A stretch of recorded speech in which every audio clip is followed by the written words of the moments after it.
This podcast is brought to you by Most Valuable Podcasts, leading the league in podcasting entertainment.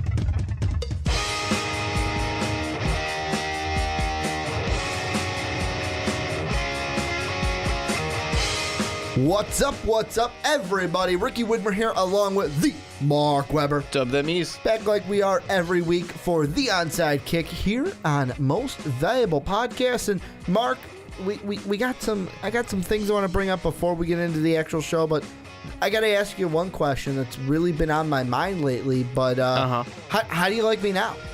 Kirk Cousins wants to know, how do you like me now? About the same as it's always been, which is not that much. Do your thing, buddy. We'll definitely talk about Kirk Cousins, but like, man, he's an angsty teenager. First we had, you like that? Now we got, how do you like me now? He's just very, very concerned about other people's opinions of him. He really is.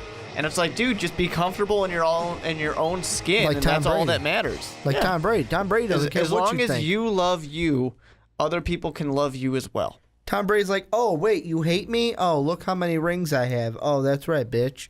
That's how many rings I have. They hate me because they ain't me. Or they hate us because they ain't us. Anus? James Franco from The Interview. Okay. You didn't see that movie?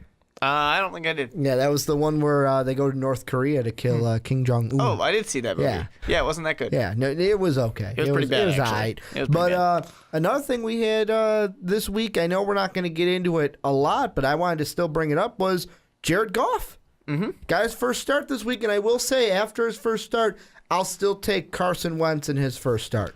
I'll take that over the Jared Goff. I would take first anything that doesn't have to do with Jeff Fisher, if at all possible. I mean, that's just some 7-9 bullshit. I mean, I'm on the side of Ram fans maybe like, but it's his first game. Fine, I'll give you it's his first game. But if you ain't going to air the ball out, you're not going to win games. Unless you're but that's the Jeff Detroit Fisher. Cowboys. What do you expect? Unless you're you can't blame the quarterback for not airing it out. I said Detroit Cowboys, unless you're the Dallas Cowboys. But same thing, right? D-Town. No, you can't blame the rookie quarterback when his coach is just going to dink and dunk. I hate the dink and dunk, and I just think that's some 7-9 bullshit, man. I just think that, you know what? It's one of those things where you got to air, and the announcers were saying it too. Oh, why don't they air the ball out right here? Let's see what he can do. Just let it loose, release Unleash the dragon. Unleash the dragon. Unleash the dragon. It's like when I'm going deep. It's like when you're in Minnesota and you got a nice, young receiver in Laquan Treadwell, and you're like, you know what though, he's fine on the bench. Fuck it, I'm going deep. We don't have that great of wide receivers out there. We have good ones, but not like amazing ones. We got this potential. We got some potential, but we're gonna leave him on the bench. At least he's on the bench. And he's not suspended for PEDs. No, I'm glad. I'm glad that Alshon got himself suspended. And not even just Alshon, but now Freeman as well. Yeah. Good. We don't want to win any games. 2 players in 7 days suspended for PEDs. But what we're going to get into today is we've got 4 topics on tap for you guys. We're going to look at the Redskins. Can they make a run at the NFC East?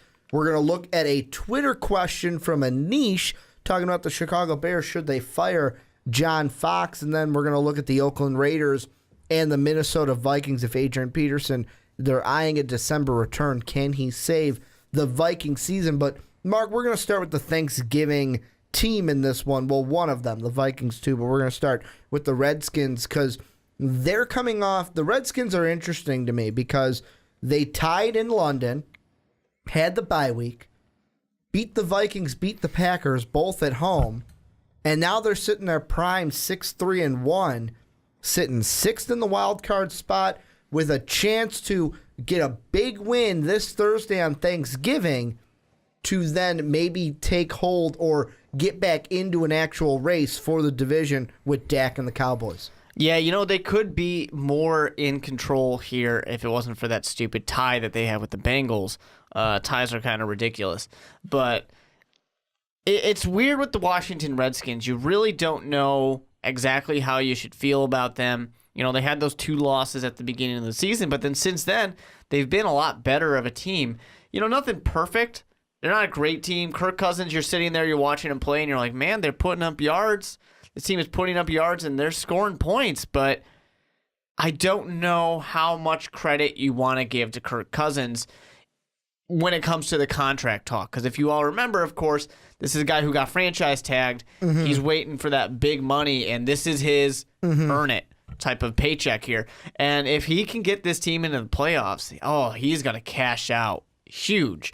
Doesn't even have to necessarily be Washington. He is going to cash out huge because he's at a prime age for a team, elsewhere who is kind of maybe not just one quarterback away from winning the championship, but the kind of, hey, we need that franchise guy, because Tony Romo is going to be that one player away from the Super Bowl kind of guy. But Kirk Cousins is going to be right there too. He's really auditioning for money and potential teams too. And kind of and I say kind of because I do agree that the Redskins aren't going to bring him back. He's going to ask for too much money.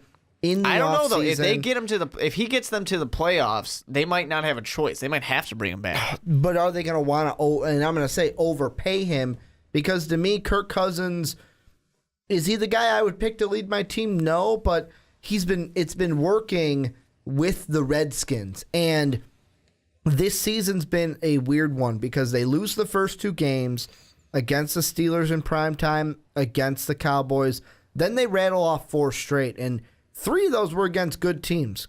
Giants are good, Ravens are good, and the Eagles, all good defenses. They lose a tough one to Detroit, probably one that they should have had. Then they tie against a bad Bengals team and beat Minnesota and Green Bay. Green Bay kind of on the decline, Minnesota on the decline, but I would say better than the Green Bay Packers. This is really, to me, Kirk Cousins and the Redskins, but more Kirk Cousins. This is the game where he needs to make a statement, because if you go back with me to week 2 when the Cowboys played the Redskins, it was a tough game. It was Dak's second start. Dak threw for almost 300 yards. Didn't get in the end zone, though. Didn't throw a single pass.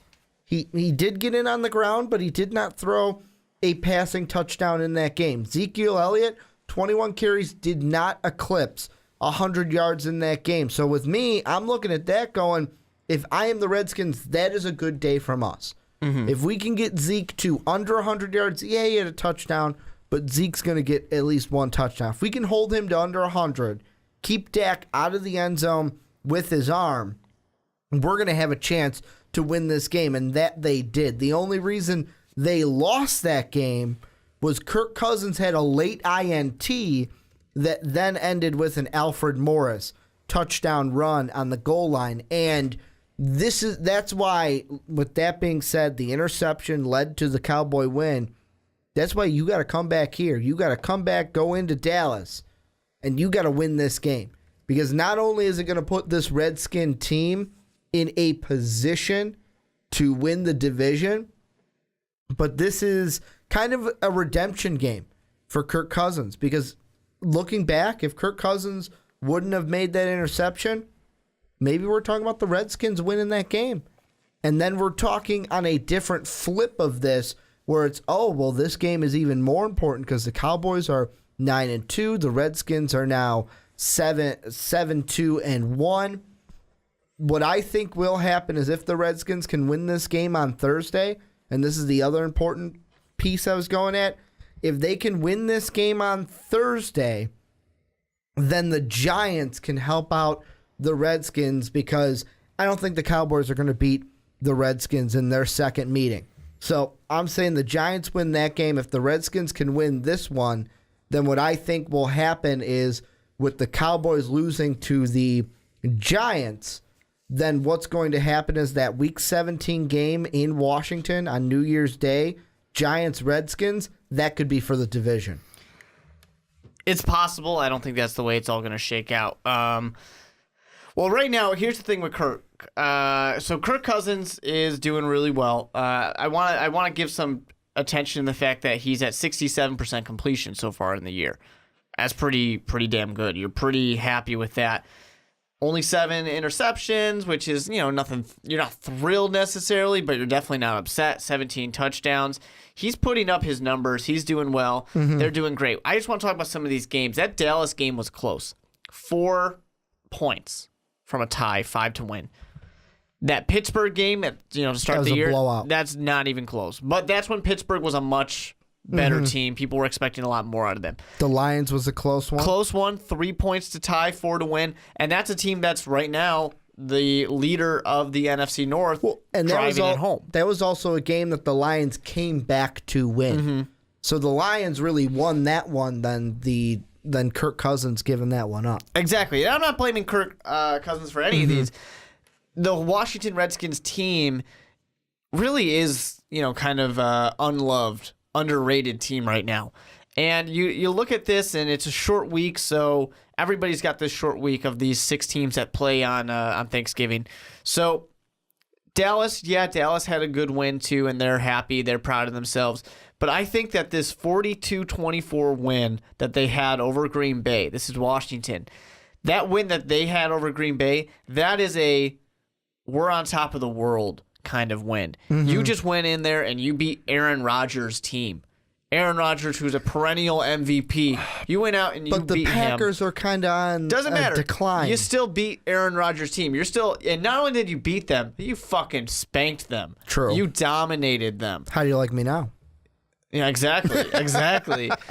You know what? Maybe it's a sex thing. Maybe that's what it is for Kirk Cousins. Maybe. That's what he wanted to say to Aaron Rodgers. But, it's just that is a huge momentum thing to bring into this game against Dallas.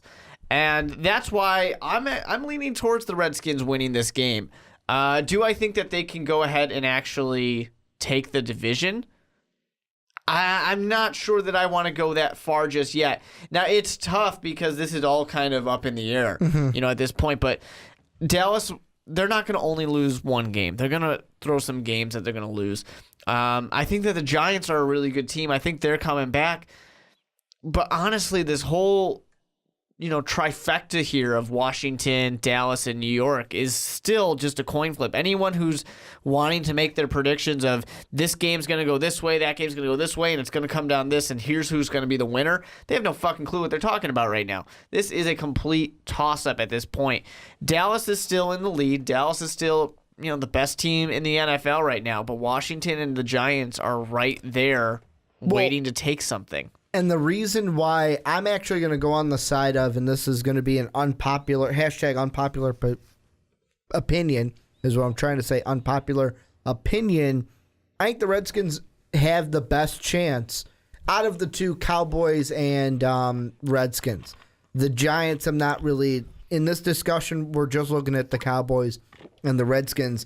The best team that has the best odds to win this division, just based off of schedule alone, is the Redskins. Because I look at the Cowboys first. We'll give them the respect. They're up top at the top of the NFC Beast. And they play Washington this week. But if they lose to Washington on Thanksgiving, they play another Thursday night game at Minnesota. It's going to be a tough one. I know Minnesota's been on the decline, but playing at Minnesota in a primetime game on a Thursday night game is going to be tough. Then you go at New York. You only lost by 1 the first time. This is going to be another close game, and it's in New York. Tampa, they get the win. That's their easy game. Then they get Detroit and Philly. Detroit's a tough opponent this year. And Philadelphia, yeah, I know you won, but you needed to go to overtime to get that win. So really, 1, 2, 3, 4, 5 of their last 6 games are quality games, and those are going to be games where if they get the win, they're going to be close. Now, am I saying that Dallas is going to lose all of those games? No.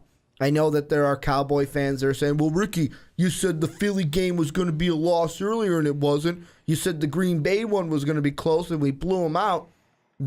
I guarantee these 5 games are going to be good. Are the Cowboys going to lose them all? No.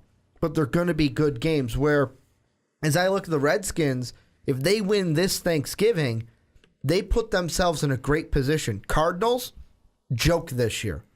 Philadelphia, that'll be a close one. There's one close one. The Panthers, a joke this year. The Bears, a laughing stock this year. And then the Giants.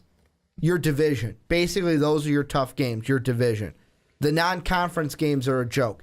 Now, probably the Cardinals in Arizona might give them the toughest opponent, but a Carolina team that might not have Luke Kuechly, depending on how he goes forward in the concussion protocol, and a Bears team that Mark, you're hoping they get the second overall pick. Fingers crossed. Really, this Thanksgiving game, sets up the rest of the NFC East. Whoever wins this Thursday night game, or this Thursday afternoon game, I should say, is going to win the East. I disagree, and here's why I disagree. I think you have a great point that if it is just we're looking at Dallas, and I know for you, you were just looking at Dallas and you were just looking at Washington, but you can't ignore the Giants because the Giants Dallas has the hardest schedule from here out. Washington probably has the easiest, but the Giants is not are that in the middle. Yeah, Giants is not that much harder than Washington's. They get an easy game against the 0-11 Browns. Now, Browns will probably win a game at some point in time, probably just not against the Giants. So they have that. Steelers are completely dysfunctional right now.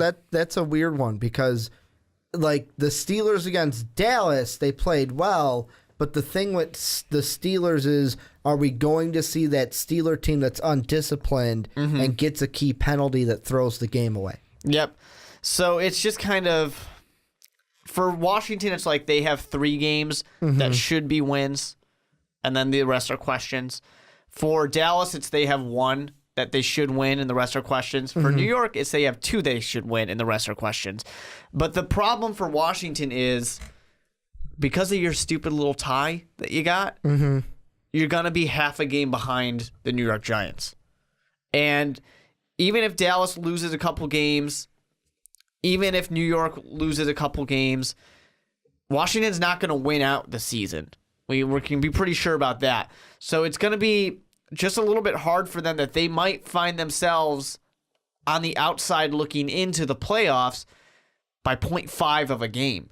You know, that might be the thing that kind of pushes them back. And for them, you hate that because it's just, like I said, it's a stupid tie that's keeping you out. But it's just going to be that one thing that potentially puts New York ahead of you.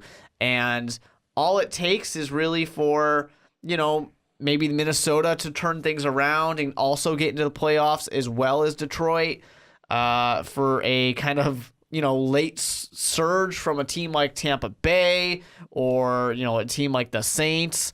Someone who's not quite out of it, they can still kind of make a run for it. So it's not easy for any of these teams right now. They all have to play really, really hard, almost as if everything from this point out is, elimination territory. And I'm going to take back exactly what this is one of those parts where you're like, Ricky, you were stupid. And I'm like, maybe. I'm going to say this. Do I think the chances for the Redskins to win this division are high? Yes, because they have the easiest schedule. However, I'm also going to say this based off of what you said. The tie may come back to fuck them. It may, because I just looked at it and I went, being very optimistic, I said, what if the Redskins go 5-1 in these last games? Beat Dallas, beat Arizona, lose to Philly, beat Carolina, beat Chicago, beat New York. That would put them at 11-4-1 on the season. Dallas, let's say very favorable to the Redskins just for the sake of argument. They lose 3 straight, beat Tampa, beat Detroit, lose to Philly. So they only win 2 of their last 6 games. That puts them at 11-5. That's what you would need to win. If, let's say that Philly game, flip it to a win, boom, right there. You're a half game back, and the Cowboys get the division. So you would basically need a Cowboys team that has not lost since week 1 to lose 4 of its next 6. I don't think that's going to happen. I think, if at anything, the Cowboys at worst go 3-3 in these last 6. And that's like catastrophic situation. Really, maybe a game or 2 they lose in this. And it'll probably be 2 of the divisional games is what they will lose. At most, maybe the Redskins and the Giants, or either the Vikings and Lions and Giants. Like one of those North teams and the Giants. I'm not saying both of them. This Cowboy team is too good, but this schedule will be tough. I am still going to stick with that I do believe in this I'm not calling it that they will win the division, but I am confident in this Redskin team that this is going to be a fight. This could come down to, like I said, not just, Redskins beat the Giants and they're in, but hey, if the Redskins beat the Giants and the Eagles beat the Cowboys, we're going to have an interesting race here in this NFC. Well, yeah, I mean, I just certainly think that the Giants can kind of go on a bit of a roll. Dallas is pretty far ahead, so Washington has to win as much as possible. I know that sounds really John Madden-esque, but they have to win as much as possible because they kind of have to make up for a little bit in their win percentage, basically. And it's not like it's that difficult because the Cardinals are falling apart. The Panthers, like you said, they've been a joke this season. The Bears are not even a real NFL team anymore. So it's just kind of that Giants game at Week 17 is going to be huge. I don't think it's going to be for who wins the division because Dallas is still pretty in control. But it certainly can be all right, who's getting into the playoffs? Or maybe not. Maybe both these teams will get in. It really depends on what a kind of outside team like the Minnesota Vikings currently or the Detroit Lions, depending on which one of those, how they do. And at the end of this segment, I just want to throw in it. I know we haven't talked about them, but the Eagles are still in this. They're only, they're in last place, but they're only 2 back of the second place Giants and only 4 back of the first place Cowboys. And I look at their schedule, could easily beat the Packers and the Bengals in their next 2. And then you look at their last 4 games, basically the entire division at home with a Raven game on the road. Yeah, that Raven game ain't the easiest. The division, it's basically going to be in these last 6. We're just going to let the NFC East beat the crap out of each other, and whoever comes out on top comes out on top. Because they all have to play each other. Pretty much, They all have their last 3 left to go, but I think it's going to be interesting. The one thing I will leave this segment with, I do think Kirk Cousins gets the win on Thanksgiving.